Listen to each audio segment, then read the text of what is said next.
Current affairs मतलब MJT education. Hello दोस्तों, good morning. स्वागत एक बार फिर से आप सभी का एमजेटी एजुकेशन में। साथियों, आई होप आपने सबने खूब अच्छे से सुरक्षित रूप से दिवाली मनाई होगी। आज की वीडियो में हम लोग 1 नवंबर 2024 के करंट अफेयर को कवर करने वाले हैं, बहुत ही शानदार तरीके से डिटेल एक्सप्लेनेशन के साथ में। तो चलिए बिना किसी देरी के शुरुआत करते हैं। अगर पसंद आया करे वीडियो तो लाइक वगैरह भी कर दिया करो, कोई जरूरी है बार बार कहें तभी करो। वीडियो को लाइक कर दिया करो, शेयर वगैरह भी कर दिया करो। चलो, लास्ट डे हम लोगों ने जो पढ़ा था उसका 1 मिनट में रिवीजन करेंगे वन लाइनर फॉर्मेट में, फिर उसके बाद आज की करंट अफेयर को डिटेल में पढ़ेंगे। कल हम लोगों ने पढ़ा था कि 31 अक्टूबर को सरदार वल्लभ भाई पटेल जी की जयंती पर राष्ट्रीय एकता दिवस मनाया जाता है। साथ ही साथ मैंने आपको बताया था कि संकल्प दिवस भी मनाया जाता है भारत की पहली महिला प्रधानमंत्री इंदिरा गांधी जी की पुण्यतिथि पर। और साथ ही साथ मैंने आपको बताया था कि इसी दिन शहर दिवस, विश्व शहर दिवस यानी वर्ल्ड सिटी डे भी मनाया जाता है 31 अक्टूबर को। 6 दिवसीय दीपोत्सव का आयोजन दोस्तों अयोध्या में किया गया। 8वां इसका संस्करण है। अभी ये 4 नवंबर तक चलेगा। और अभी हाल ही में घोषणा के अनुसार प्रतीक्षित जनगणना अभ्यास 2025 से शुरू हो रहा है और 2025 के बाद 2026 में जाकर ये जनगणना कंप्लीट होगी। 17वां भारतीय शहरी गतिशीलता सम्मेलन और प्रदर्शनी ये गांधीनगर गुजरात में आयोजित हुई। विश्व कुश्ती चैंपियनशिप का अंडर 23 के लिए भारत में गोल्ड एकमात्र जीता चिराग चिक्कारा ने। वैसे तो भारत ने टोटल 9 मेडल जीते हुए हैं, लेकिन गोल्ड एक ही आया है।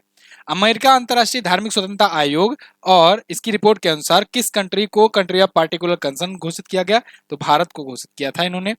और द बुक ऑफ नाउ के लेखक हैं मनोज वी जैन। इसके अलावा अभी अमेरिका, जापान और दक्षिण कोरिया ने डिजिटल बुनियादी ढांचे का समर्थन करने की घोषणा की है भारत में। मैंने इसको अच्छे से डिटेल में कल बताया था आपको। 6वीं एसीसी पुरुष T20 emerging teams Asia cup का खिताब जीता है अफगानिस्तान ने। विश्व शहर दिवस ये 31 अक्टूबर को मनाया गया। ये टॉप 10 करंट अफेयर के क्वेश्चंस थे कल की वीडियो से, वन लाइनर में रिवीजन। अब हम लोग आज की करंट अफेयर की बात करेंगे, लेकिन एक और जरूरी बात, एक दिन के लिए और बढ़ा दिया गया है दीपावली धमाका ऑफर। तो आज आप इसका फायदा उठा सकते हो। आज आखिरी दिन है, क्योंकि बहुत सारे लोगों के यहाँ 1 नवंबर को भी दिवाली है ना, तो आज वो लोग नाराज हो जाएंगे। इसलिए 1 नवंबर तक के लिए आज के लिए और बढ़ाया गया है। आज रात 12 बजे तक ये दिवाली ऑफर खत्म हो जाएगा। दिवाली कूपन कोड यूज करके आप एमजेटी के जितने भी प्रीमियम बैचेज हैं उनको मात्र 299 में प्रत्येक को प्राप्त कर सकते हो। जीएस सफलता बैच 3.0 जो है, या फिर आप एसएससी का कॉम्बो बैच या संकल्प बैच ले सकते हो करंट अफेयर और स्टैटिक का, या फिर अर्जुन बैच आरआरबी एनटीपीसी का। इनमें से किसी भी अगर आपको बैच लेना है तो आज आखिरी मौका है, 299 में प्राप्त कर पाओगे। 12 बजे रात के बाद से ये 899 का हो जाने वाला है। तो एमजेटी ऐप पर जाना है आपको, दिवाली कूपन कोड यूज करना है वीडियो कोर्स में जाकर के। ई बुक्स पर भी डिस्काउंट है, जिनको ई बुक्स वगैरह लेनी है वो ई बुक्स पर भी जाकर ऑफर का फायदा उठा सकते हैं। किसी भी डाउट्स के लिए आप व्हाट्सएप कर सकते हो, जगह जगह व्हाट्सएप का आइकन आपको मिलेगा एमजेटी ऐप में। शुरू करते हैं। पहला क्वेश्चन, 1 नवंबर को प्रत्येक वर्ष कितने राज्यों का स्थापना दिवस मनाया जाता है? 1 नवंबर एक ऐसा दिवस है, एक ऐसा दिन है दोस्तों, जब भारत में 7 राज्य अपना स्थापना दिवस मना रहे होते हैं। साथ ही साथ 2 यूनियन टेरिटरी भी अपना स्थापना दिवस मना रहे होते हैं। तो टोटल 7 राज्य, क्योंकि राज्य पूछा गया है, तो 7 राज्यों का ये स्थापना दिवस है। 2 यूनियन टेरिटरी का भी। किसका किसका है इस इमेज के जरिए आप देखिए। आंध्र प्रदेश का, कर्नाटक का, हरियाणा का, केरला का, इसके अलावा छत्तीसगढ़ का, पंजाब का और मध्य प्रदेश का। ये 7 राज्य का। और 2 केंद्र शासित प्रदेश में पुडुचेरी और लक्षद्वीप, इन दोनों का भी स्थापना दिवस 1 नवंबर को होता है। भारत में टोटल 28 राज्य हैं, 8 यूनियन टेरिटरी हैं आज के टाइम पर। ठीक है ना। आगे हो सकता है, अभी जम्मू कश्मीर लगा हुआ है स्टेटहुड का दर्जा पाने के लिए, अगर उसे मिल जाता है स्टेटहुड का दर्जा तब 29 राज्य हो जाएंगे और 7 यूनियन टेरिटरी हो जाएंगी। फिलहाल ये 1 नवंबर जब जब स्थापना हुई है उनको देख लेते हैं डिटेल के साथ। जैसे जब 1956 में पहली बार भाषाई आधार पर जब स्थापना की गई, तो उसमें सबसे पहले तो आंध्र प्रदेश को मौका मिला। आंध्र प्रदेश भाषाई राज्य पर, भाषाई आधार पर गठित होने वाला पहला राज्य बना था, ये बात ध्यान रखना। आंध्र प्रदेश के अलावा फिर कर्नाटक, मध्य प्रदेश, केरल, ठीक है, पुडुचेरी, लक्षद्वीप, पंजाब, पंजाब तो खैर बाद में आया। तो यहाँ तक जो है 6 तक ये जो है 1956 में भाषाई आधार पर अलग किए गए। फिर पंजाब को 1 नवंबर 1966 में अलग किया गया। हरियाणा 1 नवंबर 1966 में, पंजाब हरियाणा दोनों अलग हुए थे एक साथ।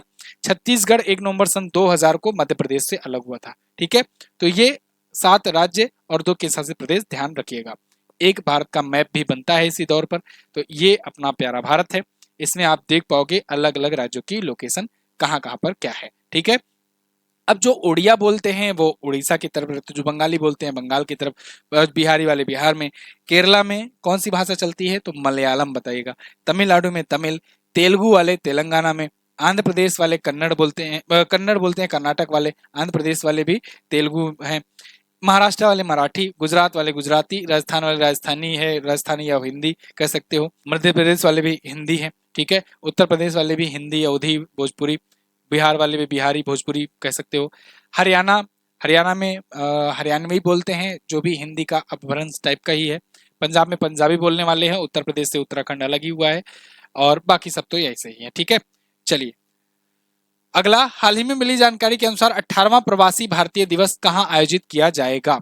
18वां प्रवासी भारतीय दिवस ये आयोजित होगा इस बार ओडिशा में, ओडिशा के भुवनेश्वर में। प्रवासी भारतीय दिवस कब मनाते हैं, तो 9 जनवरी को मनाते हैं। प्रत्येक वर्ष 9 जनवरी को प्रवासी भारतीय दिवस मनाते हैं।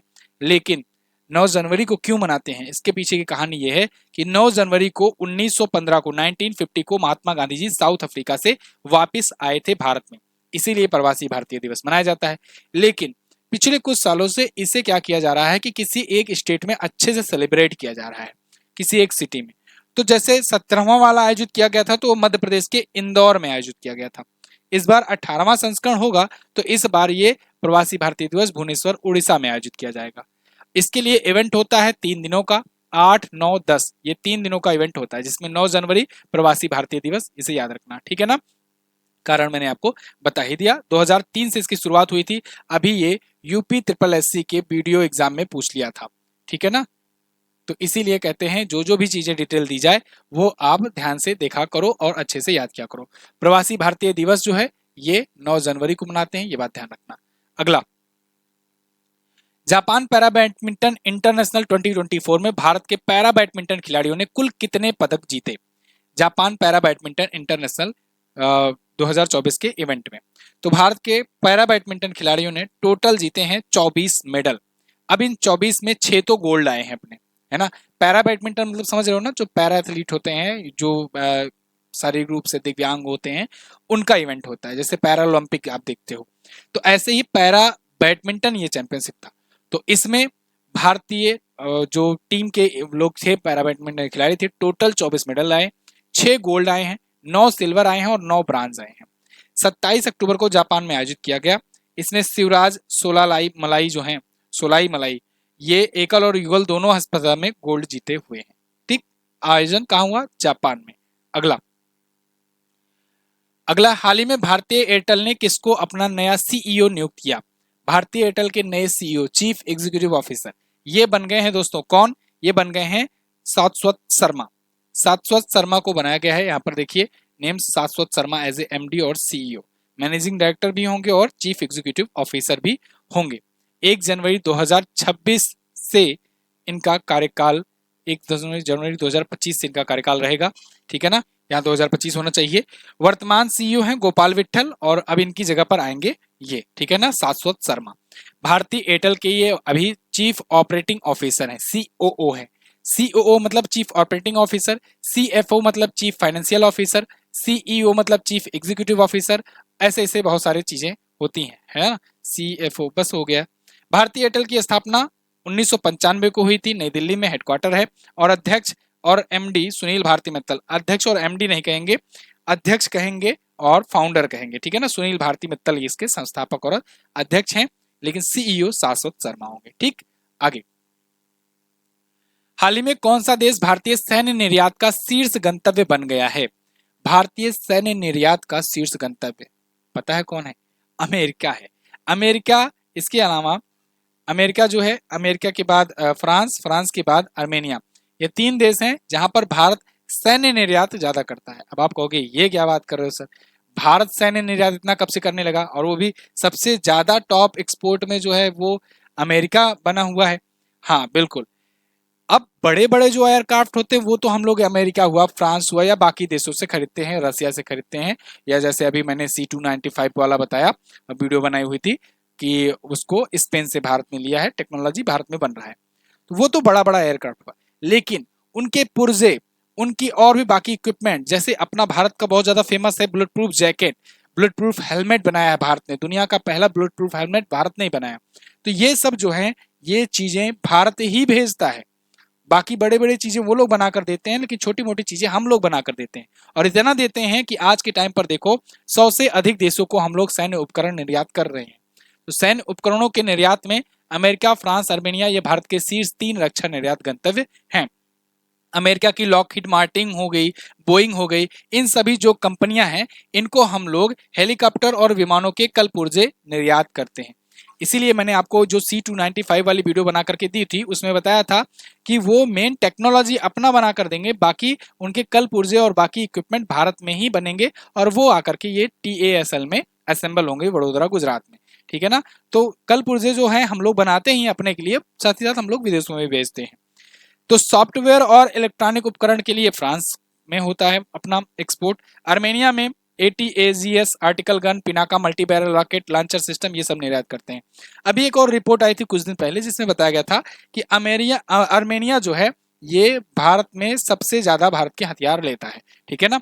तो अर्मेनिया भी उस रिपोर्ट में था टॉप पर। चलिए आगे देखते हैं। 28 नवंबर से 15 दिसंबर 2024 के मध्य अंतर्राष्ट्रीय गीता महोत्सव का आयोजन कहाँ किया जाएगा? अंतर्राष्ट्रीय गीता महोत्सव ये कई बार एग्जाम में पूछा गया है, क्योंकि अंतर्राष्ट्रीय गीता महोत्सव हर साल आयोजित होता ही है। तो 28 नवंबर से 15 दिसंबर को इस बार हो रहा है, और इस बार वाला भी कहां पर हो रहा है? हरियाणा में हो रहा है। हरियाणा के कुरुक्षेत्र में होता है। ठीक है ना। तो इसको याद रखिएगा, ये एक नंबर आपका फ्री में दे देगा। कुरुक्षेत्र हरियाणा में आयोजित होता है। तो यहाँ Haryana to host international Gita Mahotsav from November 28 to दिसंबर 15। ये गीता जयंती के महापर्व जो है इस बार 11 दिसंबर को होगा। ये पार्टनर कंट्री और पार्टनर स्टेट पूछा जाता है। इस बार पार्टनर कंट्री है तंजानिया और पार्टनर स्टेट है ओडिशा। ये दोनों पॉइंट स्टेट याद रखना, दोनों चीजें पूछी जाती हैं। 2016 से आयोजित किया जा रहा है। ठीक। अगला हरियाणा के बारे में अगर देखना चाहोगे तो हरियाणा यहाँ पर आपको मिलेगा। चंडीगढ़ इसकी राजधानी है। मुख्यमंत्री नायाब सिंह सैनी हैं, अभी दोबारा से बने हुए हैं, बीजेपी पार्टी से हैं, दूसरी बार सीएम बने हैं। बंडारू दत्तात्रेय यहाँ के गवर्नर हैं। और यहाँ पर दमदमा झील है, सोहना झील है, बड़खल झील है, सूरज कुंड है और ब्रह्म सरोवर है, बसई वेटलैंड है। सुल्तानपुर नेशनल उद्यान या नेशनल पार्क और कलेसर नेशनल पार्क ये पूछा गया एग्जाम में, इंपॉर्टेंट है, याद रखना। 22 जिले हैं, 90 विधानसभा में सीटें, 10 लोकसभा में और 5 राज्यसभा में यहाँ से सीट जाती है। अगला हाल ही में आरपीएफ ने वीर शहीदों के सम्मान में कहां पर डिजिटल मेमोरियल ऑफ वेलोर का सम्मान उदाहरण किया? आरपीएफ ने यानी रेलवे प्रोटेक्शन फोर्स ने वीर शहीदों के सम्मान में अभी नई दिल्ली में, कहां पर? नई दिल्ली में डिजिटल मेमोरियल ऑफ वेलोर का शुभारंभ किया है। इसमें आरपीएफ के जो जवान रहे हैं, जो शहीद हो चुके हैं और जो अपना वीरता का प्रदर्शन किए हैं, उनके लिए एक ये मेमोरियल होगा और डिजिटल मेमोरियल ऑफ वेलोर नाम दिया गया है। 25 अक्टूबर को इसका उद्घाटन किया गया था। सेवा के दौरान बलिदान देने वाले आरपीएफ कर्मियों के सम्मान के लिए ये स्थापित किया गया है मेमोरियल। ठीक है। आरपीएफ की बात करें तो रेलवे प्रोटेक्शन फोर्स बहुत पुरानी ऐसी प्रोटेक्शन फोर्स है, या कहें कि पैरामिलिट्री फोर्स है एक प्रकार का। 1872 में इसका गठन किया गया था, पुलिस फोर्स कहेंगे इसे। 1872 में स्थापित किया गया था, नई दिल्ली में हेडक्वार्टर है। अच्छा, 1872 में ही जनगणना की शुरुआत हुई थी, याद है ना? लॉर्ड मेयो का टाइम पीरियड चल रहा था, जनगणना भी उसी टाइम शुरू हुई थी। डायरेक्टर जनरल है मनोज यादव, मोटो है यशो लभस्व। अगला हाल ही में कहां पर भारत का पहला लेखक गांव राइटर्स विलेज खोला गया? तो भारत का पहला राइटर्स विलेज खोला गया है देहरादून में। देहरादून उत्तराखंड की राजधानी है, यहाँ पर ये खोला गया है। देखिए यहाँ पर इंडिया का फर्स्ट राइटर्स विलेज इनॉग्रेट किया गया इन देहरादून में। तो रमेश पोखरियाल निशंक जो हैं, इन्होंने अटल बिहारी वाजपेयी जी की दृष्टिकोण से प्रेरित होकर के ये राइटर्स विलेज का उद्घाटन किया है। 65 से अधिक देशों का प्रतिनिधित्व हुआ। 3 दिवसीय अंतर्राष्ट्रीय साहित्य, कला और सांस्कृतिक महोत्सव आयोजित किया गया। राइटर्स विलेज जो होगा एक प्रकार से लेखकों को लिए ये समर्पित होगा। इसमें पुस्तकालय होंगे, योग केंद्र होंगे, हिमालयन संग्रहालय होंगे और रचनात्मक सांस्कृतिक विरासत होंगे। ठीक है। तो ये उत्तराखंड में है, तो अब उत्तराखंड के बारे में जानिए। उत्तराखंड उत्तर प्रदेश से ही अलग हुआ था। कब अलग हुआ था? 9 नवंबर को सन 2000 में अलग हुआ था। यानी कि छत्तीसगढ़, देखो 26वां छत्तीसगढ़ बना था जब मध्य प्रदेश से अलग होकर के 1 नवंबर सन 2000 को, उसके 8 दिन के बाद ही ये उत्तर प्रदेश से 13 जिले लेकर के टूटा। आज भी इसके 13 जिले ही हैं। 13 जिले लेकर के ये टूटा और बना एक नया राज्य उत्तराखंड। पहले उत्तरांचल के नाम से जाना जाता था, बाद में 2006-07 में इसका नाम बदल करके उत्तराखंड कर दिया गया। इसके बाद 8 दिन के बाद फिर अब यहाँ 6 दिन बाद और जोड़ो, 8 दिन बाद ये स्थापित हुआ। फिर 6 दिन बाद झारखंड अलग हो गया बिहार से। 15 नवंबर के दिन। 15 नवंबर इसलिए चुना गया क्योंकि 15 नवंबर को बिरसा मुंडा जी की जयंती होती है। तो वो झारखंड 28वां राज्य बना था। फिर 29वां राज्य तेलंगाना बना था, लेकिन फिर जम्मू कश्मीर यूनियन टेरिटरी बन गया, तो ये 28वां टोटल राज्य हो गया। ठीक है जी। फिलहाल जितने भी ताल वाली झीलें होंगी वो सब उत्तराखंड में है, 3 झीलों को छोड़ करके, सूरज ताल, चंद्रताल और भोजताल। भोजताल भोपाल में, भोजताल मध्य प्रदेश में है, सूरज ताल और चंद्रताल हिमाचल प्रदेश। बाकी जितने ताल हैं सब Uttarakhand. Jim Corbett national park ये भारत का पहला नेशनल पार्क है। इसका नाम इससे पहले हेली नेशनल पार्क था, अब जिम कॉर्बेट नेशनल पार्क किया गया, फिर अभी रिसेंटली इसका चेंज किया गया है और नया नाम है रामगंगा नेशनल पार्क। रामगंगा इसलिए रखा गया है क्योंकि ये रामगंगा नदी के किनारे बसा है। ऐसा भी क्वेश्चन पूछा गया है, पूछ लिया जाएगा आगे भी कि ये किस नदी के किनारे बसा है।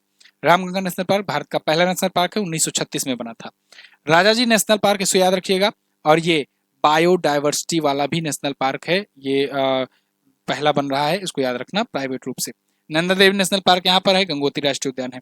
माना, नीति, लिपुलेख 3 प्रमुख दर्रे हैं, बहुत पूछे जाते हैं। अगला, ग्लोबल फाइनेंस मैगजीन द्वारा किस बैंक को वर्ष 2024 के लिए भारत में सर्वश्रेष्ठ बैंक का पुरस्कार मिला? तो ग्लोबल फाइनेंस मैगजीन ने भारत में सर्वश्रेष्ठ बैंक का पुरस्कार दिया एसबीआई को, स्टेट बैंक ऑफ इंडिया को। आप जानते हैं मेरा बैंक कौन है? State bank of India, SBI. तो ये ग्लोबल फाइनेंस मैगजीन में टॉप बैंक बनकर के आई हुई है। अभी 31वां एनुअल बेस्ट बैंकर अवार्ड दिया गया, तो इंडिया में ये टॉप पर रही। ठीक है, भारत में सर्वश्रेष्ठ बैंक रही। इसमें बताया गया ग्राहक सेवा और वित्तीय समावेशन के प्रति प्रतिबद्धता इनकी बहुत ज्यादा है। लगता है ये आकर के कभी लाइन नहीं लगाए एसबीआई वालों का, या फिर एसबीआई वालों ने इनको काउंटर से काउंटर ट्रांसफर नहीं किया कि भाई इसके लिए दूसरे जाओ, काउंटर नंबर 2 पे जाओ। 22,500 से अधिक शाखाएं हैं इसकी, ब्रांचेस भाई बहुत ज्यादा है ही। 62,000 ज्यादा एटीएम्स हैं। एसबीआई अपने योनो प्लेटफॉर्म के माध्यम से डिजिटल विकास को भी बढ़ावा दे रहा है। स्टेट बैंक ऑफ इंडिया की स्थापना 1955 में 1 जुलाई को हुई थी। इंपीरियल बैंक का नाम बदलकर स्टेट बैंक ऑफ इंडिया किया गया था। इंपीरियल बैंक जो है वो 1921 में स्थापित हुई थी। मुख्यालय इसका मुंबई में है और सी श्रीनिवासलू शेट्टी इसके वर्तमान में अध्यक्ष हैं। नए अध्यक्ष हैं तो इनका नाम याद रखना। अगला क्वेश्चन, हाल ही में भारतीय हवाई अड्डा प्राधिकरण या कहें एयरपोर्ट अथॉरिटी ऑफ इंडिया, इसके नए अध्यक्ष कौन नियुक्त किए गए? तो एयरपोर्ट अथॉरिटी ऑफ इंडिया के नए अध्यक्ष होंगे विपिन कुमार। आर्टिकल देखिए, Vipin Kumar appointed as the chairman of Airport Authority of India. ये एम सुरेश का स्थान लेंगे। एम सुरेश इससे पहले थे। 28 अक्टूबर को इनको नियुक्त किया गया है। फरवरी 2009 में भारत सरकार ने भारतीय हवाई अड्डा प्राधिकरण को मिनी रत्न का दर्जा दिया था। मिनी रत्न कैटेगरी 1। बहुत ज्यादा प्रॉफिट पाती नहीं है एयरपोर्ट कंपनियां भारत की, तो इसलिए ये अभी मिनी रत्न पर ही रह गई। भारतीय विमानपत्तनम प्राधिकरण जो है 1 अप्रैल 1995 में स्थापित हुआ था। नई दिल्ली में इसका हेडक्वार्टर है। क्लियर? ये थे साथियों आज के दिन के टॉप 10 करंट अफेयर। और एक बार फिर से मैं आपको रिमाइंड करा दूं कि आज जिनके यहाँ दिवाली है और जिनके यहाँ नहीं भी है, आज लास्ट मौका है, इसका आप फायदा उठा लीजिए, वरना कल से ये प्राइजेस आपके बढ़ जाएंगे और 899 में हो जाएंगे हमारे जो पैसेज हैं वो। अभी 299 मिल रहा है, तो आज आखिरी मौका है, इसका फायदा उठाइए। चलिए लास्ट डे के क्वेश्चंस की बात करते हैं। लास्ट डे मैंने पूछा था विश्व न्याय परियोजना के कानून शासन सूचकांक में भारत किस स्थान पर है? इसमें भारत 98 पर है। 100 वर्ष से अधिक आयु के अगर कोई वरिष्ठ नागरिक हैं और पेंशन प्राप्त करता है तो उनको मूल पेंशन के साथ कितने संवेदनशील भत्ता बढ़ा दिया गया है? 100% बढ़ा दिया गया है। आज आपको क्या बताना है? आज बताना है 17वां भारतीय शहरी गतिशीलता सम्मेलन और प्रदर्शनी भारत के किस शहर ने सर्वश्रेष्ठ सार्वजनिक परिवहन प्रणाली का पुरस्कार जीता हुआ है? ये पुरस्कार की लिस्ट मैंने आपको दिखाया था ना कल की वीडियो में, वही से है। राष्ट्रीय एकता दिवस मनाए जाने की शुरुआत कब से हुई है ये बता दीजिएगा। दोनों क्वेश्चन इंपॉर्टेंट है, दोनों के बारे में जो पता हो डिटेल से जरूर आंसर करने का प्रयास कीजिएगा। थैंक यू सो मच यहाँ तक वीडियो देखने के लिए। और एक बार फिर से हैप्पी दिवाली आप सभी को, जिनके जिनके यहाँ आज है। जो लोग कल मना लिए हैं उनके लिए तो हैप्पी दिवाली हो गई। Thank you so much. मिलेंगे अगली वीडियो में, तब तक के लिए नमस्कार, जय हिंद, वंदे मातरम।